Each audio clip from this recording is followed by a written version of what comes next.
प्रिय विद्यार्थियों, आज हम बीए पार्ट थर्ड का चैप्टर संयुक्त राष्ट्र संघ, उसका परिचय, गठन एवं चार्टर का संक्षिप्त परिचय करेंगे।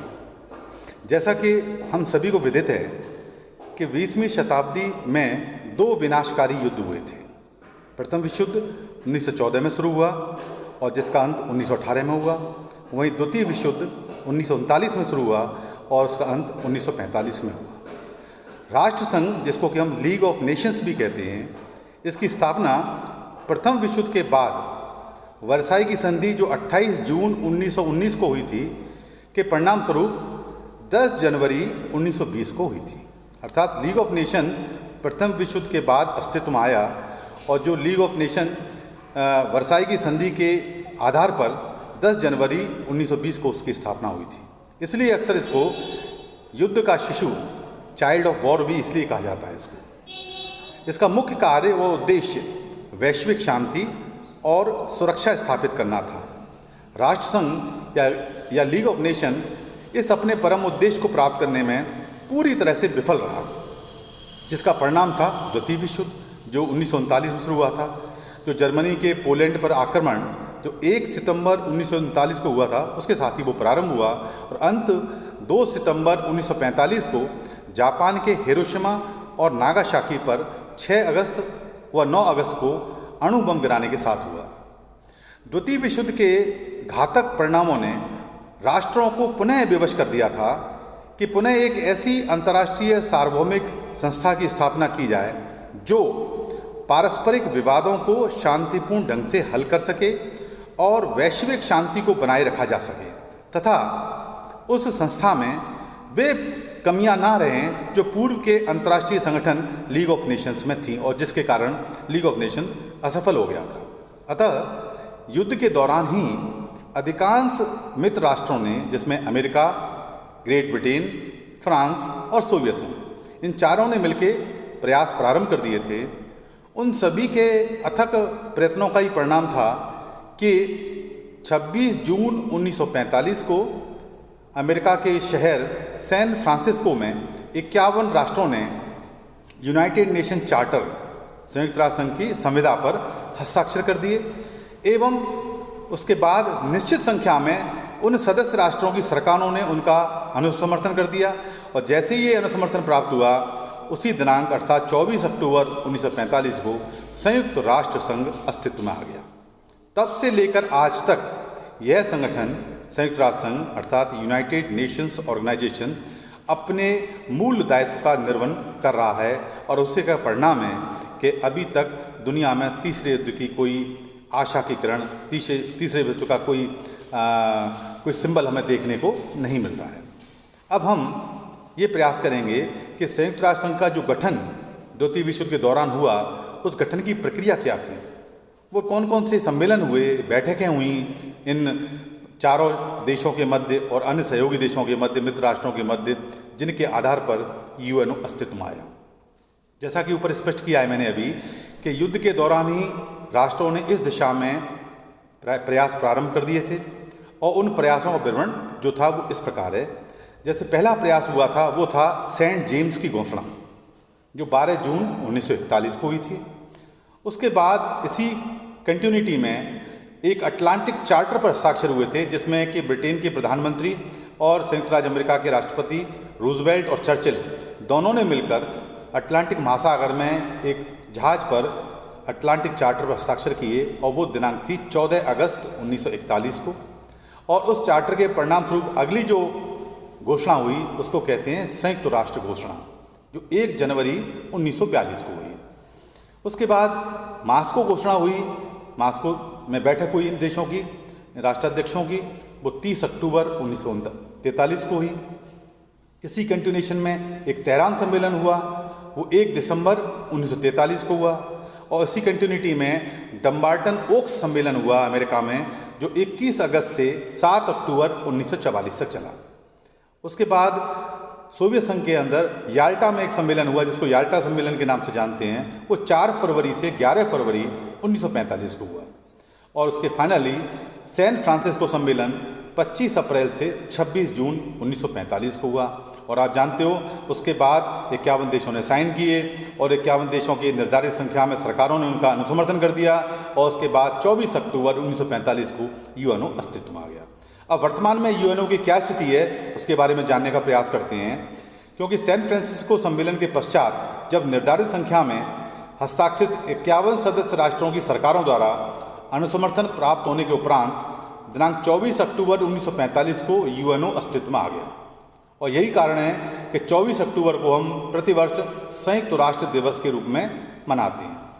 वर्तमान में इसकी कुल जो सदस्य संख्या है वो 193 है। 193वां सदस्य दक्षिणी सूडान है, जिसे 14 जुलाई 2011 को सदस्य बनाया गया था। यूएनओ का मुख्यालय अमेरिका में न्यूयॉर्क में है। इसके चार्टर में कुल लगभग 8000 शब्द, 19 अध्याय एवं 111 अनुच्छेद हैं। इसमें कुल 6 अंगों का विस्तार से कार्य, उनकी शक्तियाँ, उनकी भूमिका का वर्णन किया गया है। इस प्रकार इसके जो 6 प्रमुख अंग हैं वो हैं महासभा, जनरल असेंबली, सुरक्षा परिषद, सिक्योरिटी काउंसिल, आर्थिक और सामाजिक परिषद, इकोनॉमिक एंड सोशल काउंसिल, न्यास परिषद, ट्रस्टीशिप काउंसिल, न्याय का अंतर्राष्ट्रीय न्यायालय, इंटरनेशनल कोर्ट ऑफ जस्टिस, और जैसे आम भाषा में अंतर्राष्ट्रीय न्यायालय कह देते हैं, और उसी क्रम में सचिवालय, सेक्रेटरीट। इसी प्रकार यूएनओ की जो आधिकारिक भाषाएं हैं वो 6 हैं और वो हैं अंग्रेजी, फ्रेंच, चीनी, अरबी, स्पेनिश और रूसी। इनमें से 2 कार्यालय संचालन की कार्यकारी भाषाएं हैं, वो हैं अंग्रेजी और फ्रेंच। अब हम विशेष रूप से संयुक्त राष्ट्र संघ का जो चार्टर निर्मित हुआ और जिसके आधार पर संयुक्त राष्ट्र अपनी समस्त गतिविधियों का संचालन कर रहा है उसका संक्षिप्त विवरण करना चाहेंगे, क्योंकि विद्यार्थी कई बार यूएनओ के चैप्टर को पढ़ लेते हैं लेकिन उनको चार्टर के बारे में विशद ज्ञान नहीं होता है। मेरा प्रयास यह रहेगा कि आपको संक्षिप्त में ये बताया जाए कि यूनाइटेड नेशन चार्टर में जो कुल 111 अनुच्छेद और जो 19 अध्याय हैं उनमें किन किन विषयों को समाहित किया गया है और जिनके आधार पर यूएनओ अपने कार्य का संचालन करती है। आप जानते हो यह चार्टर लगभग अमेरिकी संविधान जैसा है, क्योंकि इसका संपूर्ण निर्माण जो है लगभग अमेरिका में हुआ था, न्यूयॉर्क में इसका हेडक्वार्टर है। तो इप्सो फैक्टो स्वतः ही इसके चार्टर पर अमेरिका के संविधान की स्पष्ट छाप हमें नजर आती है, क्योंकि चार्टर के प्रारंभ में एक प्रस्तावना से होता है। जो भी संविधान लिखते हैं, संविधान का प्रारंभ में एक प्रियम्बल होता है उद्देश्य का, जिसे प्रस्तावना कहते हैं, और जिसमें उस संविधान के समस्त भावना का प्रतिरूपण होता है। अर्थात उस प्रस्तावना को पढ़ के हम ये जान सकते हैं कि आगे आने वाले संविधान में किस प्रकार के प्रावधान होंगे और किस प्रकार ये इसका संचालन किया जाएगा। उसी क्रम में यूएनओ के प्रस्तावना के आधार पर हम ये जान सकते हैं कि यूएनओ किस प्रकार का संगठन है और अंतर्राष्ट्रीय स्तर पर ये अपने कार्य संचालन के लिए इसके क्या उद्देश्य हैं, क्या सिद्धांत है और किस प्रकार ये कार्य करना चाहता है। तो मैं अब आपके सामने ये इस चार्टर की जो प्रस्तावना है उसको पढ़ के आपको ये बताना चाहता हूँ, जिससे कि आप भी इसका अध्ययन कर लें और ये जान सकें कि यूएनओ जो एक अंतर्राष्ट्रीय संगठन अस्तित्व में आया, इसका मूल उद्देश्य और सिद्धांत क्या थे और प्रस्तावना में इसके निर्माता क्या चाहते थे। इसका प्रारंभ भी अपने आप में एक महत्वपूर्ण है। प्रारंभ का जो पहला शब्द है वो है हम संयुक्त राष्ट्र संघ के लोग, we the people of United Nations. इस शब्द से इसकी शुरुआत हुई है। अर्थात इसमें इसकी जो पार्टीज़ हैं इस संविधान की, इस चार्टर की, वो देश ना होकर उन देशों में रहने वाले निवासी हैं। ये भाव प्रकट किया गया कि दुनिया के अंदर जितने भी दो देश के जो लोग हैं वो लोग सब इसके सहभागी हैं। अर्थात प्रत्येक व्यक्ति यूनाइटेड नेशन चार्टर में अपनी भावना व्यक्त कर रहा है। कैसे कर रहा है? संयुक्त राष्ट्र संघ के हम लोग दृढ़ संकल्पित हैं कि युद्ध की जिन विभीषिकाओं ने हमारे जीवन काल में 2 बार मानव जाति को संकट में डाला, उनसे आने वाली पीढ़ियों की हम रक्षा करने और मूलभूत मानव अधिकारों, प्रत्येक व्यक्ति की प्रतिष्ठा और महत्व, पुरुषों व स्त्रियों तथा छोटे और बड़े राष्ट्रों के समान अधिकारों के प्रति आस्था की पुष्टि करने और ऐसी परिस्थितियां उत्पन्न करने के लिए जिनके अधीन संधियों और अंतर्राष्ट्रीय विधि के विभिन्न स्रोतों से उत्पन्न होने वाले दायित्वों के संबंध में न्याय और आदर की भावना बनाई रखी जा सके, व्यापक स्वतंत्रता के लिए, सामाजिक प्रगति तथा बेहतर जीवन स्तर को बढ़ावा देने के लिए और इन लक्ष्यों की प्राप्ति के लिए हम सहनशीलता के आदर्श को अपनाएंगे और आदर्श पड़ोसियों की भांति शांतिपूर्वक मिलजुल कर रहेंगे और अंतर्राष्ट्रीय शांति और सुरक्षा के लिए अपनी शक्तियों को संगठित करेंगे और यह सुनिश्चित करेंगे कि इस सिद्धांत को स्वीकार किया जाए और ऐसी पद्धति प्रारंभ की जाए जिससे सामान्य हितों की रक्षा के अतिरिक्त अन्य किसी कार्य के लिए सशस्त्र शक्ति का उपयोग नहीं किया जाएगा और सभी लोगों की आर्थिक और सामाजिक प्रगति के प्रोत्साहन के लिए अंतर्राष्ट्रीय तंत्र का उपयोग किया जाएगा।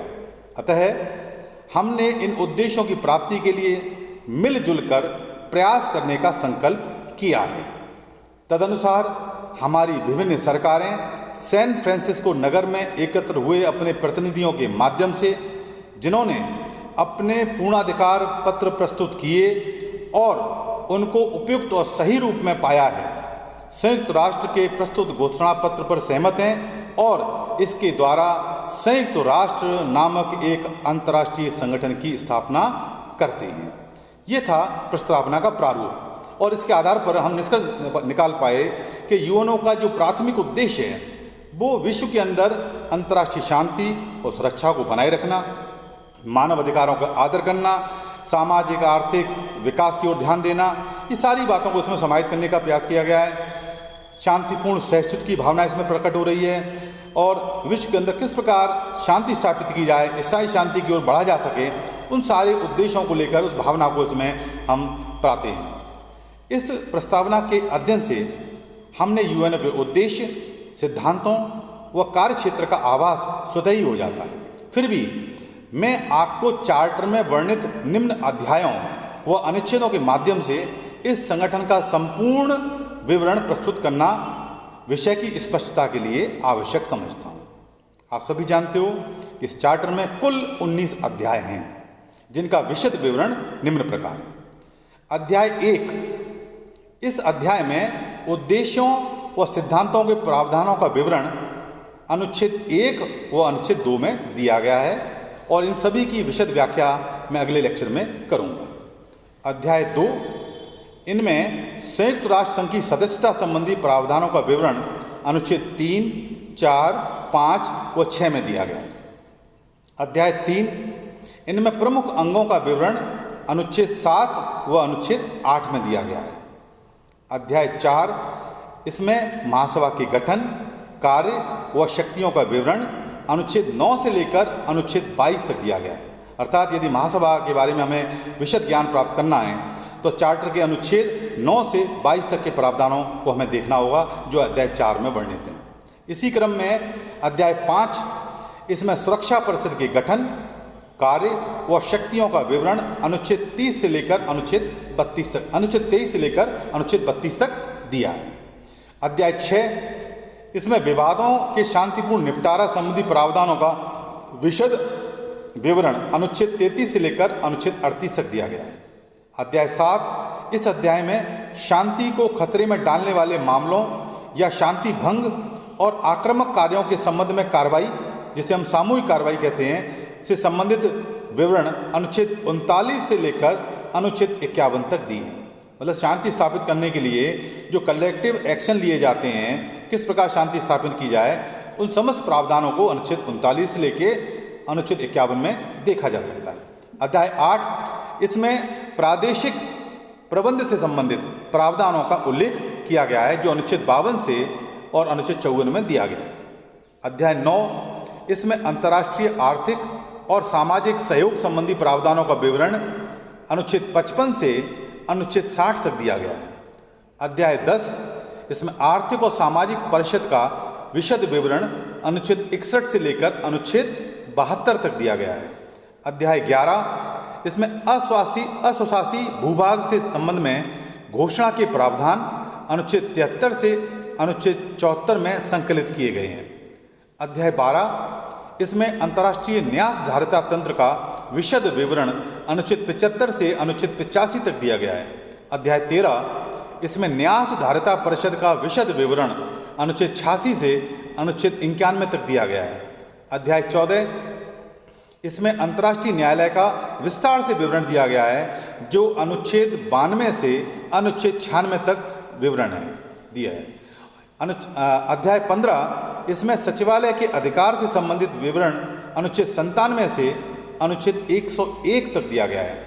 अध्याय 16 इसमें विभिन्न व्यवस्थाओं से संबंधित विवरण अनुच्छेद 102 से अनुच्छेद 105 तक दिया गया है।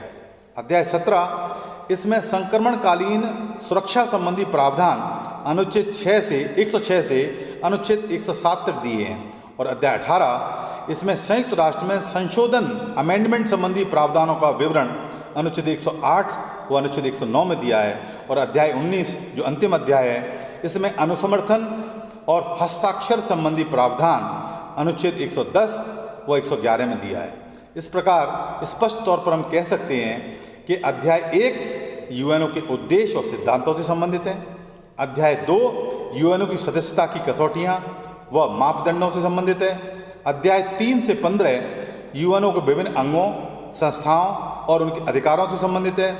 अध्याय 16 और 17 यूएनओ की स्थापना के पहले के अंतर्राष्ट्रीय कानूनों का यूएनओ के साथ जोड़ने की प्रक्रिया से संबंधित है। और अध्याय 18 और 19 चार्टर के संशोधन और दृढ़ीकरण की प्रक्रिया से संबंधित है।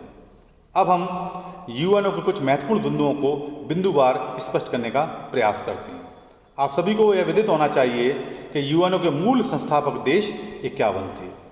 भारत अपना देश यूएनओ का सदस्य 30 अक्टूबर 1945 में ही बन गया था। महासभा के कुल वर्तमान सदस्य 193 हैं।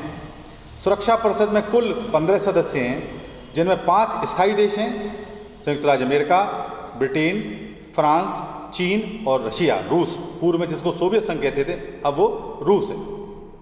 शेष 10 अस्थायी सदस्य हैं, जिनका निर्वाचन 2 वर्ष के लिए होता है। आर्थिक और सामाजिक परिषद में कुल 54 सदस्य हैं। न्यास परिषद का पूरा विवरण अनुच्छेद 61 के अनुसार है। हालांकि वर्तमान में अब न्यास परिषद का कार्य पूर्ण हो चुका है। सभी देश, सभी क्षेत्र स्वतंत्र हो चुके हैं, स्वायत्तशासी क्षेत्र से स्वतंत्र हो चुके हैं और वहाँ पर स्वतंत्र सरकारों का गठन हो गया है। वर्तमान में न्यास परिषद के पास कोई कार्य शेष नहीं है। अंतर्राष्ट्रीय न्यायालय में कुल जजों की संख्या 15 है, जिनका निर्वाचन 9 वर्ष के लिए होता है। यूएनओ के प्रथम महासचिव का नाम ट्रिगवेली था, जिनका निर्वाचन 1 फरवरी 1946 को हुआ था। वहीं वर्तमान महासचिव का नाम एंटोनियो गुटेरेस पुर्तगाल के हैं और इनका निर्वाचन 1 जनवरी 2017 को हुआ था और वर्तमान में भी इन्हीं का कार्यकाल चल रहा है। महासचिव का निर्वाचन 5 वर्ष के लिए होता है।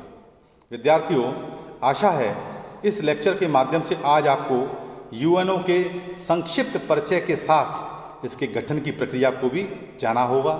साथ ही इसके चार्टर, जिसको संविधा कहते हैं, के संपूर्ण प्रावधानों को भी आपने गहनता से समझा होगा। अगले लेक्चर में हम इसके विभिन्न अंगों की चर्चा करेंगे। उन अंगों की संरचना, उनके कार्य, उनकी शक्तियाँ, उनकी भूमिका का विस्तार से अध्ययन करेंगे। हम ये भी जानने का प्रयास करेंगे कि अंतर्राष्ट्रीय शांति और सुरक्षा को बनाए रखने में यूएनओ किस सीमा तक सफल रहा, असफल रहा या आंशिक सफल रहा, या उसका वैश्विक शांति की स्थापना में क्या योगदान रहा। आशा है आपको आज का विषय समझ में आया होगा। धन्यवाद।